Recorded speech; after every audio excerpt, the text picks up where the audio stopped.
Are you or someone you know irrationally afraid of firearms? Many people of all walks of life are plagued by this phobia, but I might have just what the doctor ordered to help you get rid of that fear. This is a firearm. You'll notice that it does not simply go off at will. Amazing, right? This is an inanimate object. It has no soul. It has no brain. It cannot harbor evil intentions, or good ones for that matter. It is perfectly neutral.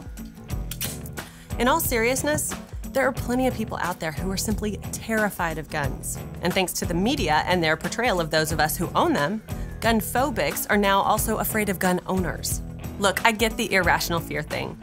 I confess I happen to have an irrational fear of spiders. But say hypothetically that I wanted to face this fear. If I wanted to truly get over it, is it better for me to be watching, say, an Animal Planet special on the world's deadliest spiders?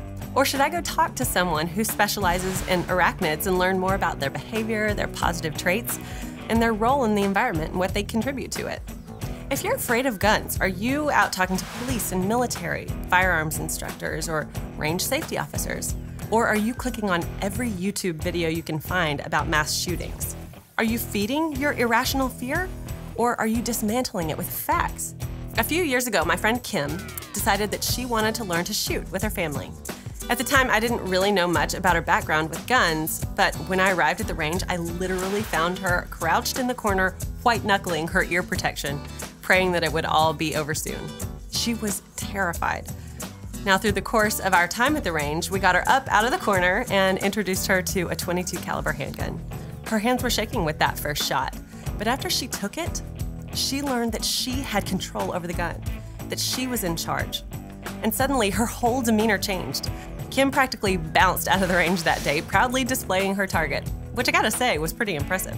She was so glad to have had that first positive, empowering experience at the range. See, the problem is, though, that many people won't do what Kim did. They don't care to take the time to get over that irrational fear. Instead, they let the media's ridiculously sensational reporting keep feeding it. But there's a danger involved with that kind of thinking, because that fear actually holds power over them. And what's worse, those perpetuating that fear have power over them too. You want to know how to get the upper hand on that fear? How to take back the power? Educate yourself. Learn how guns work. Take classes, read some blogs, maybe a magazine or two. Listen, just the way spiders serve a purpose in this world, so do guns.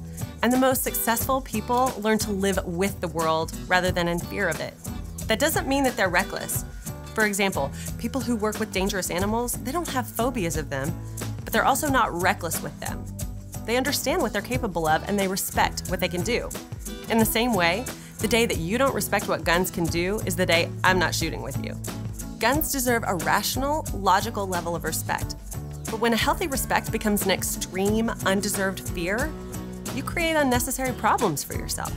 So for those of you out there who still fear the firearm, what do you say we work on it together? I'll work on my arachnophobia and you educate yourself on guns. No one wants to live life in fear. My guess is we'll both be better off for it.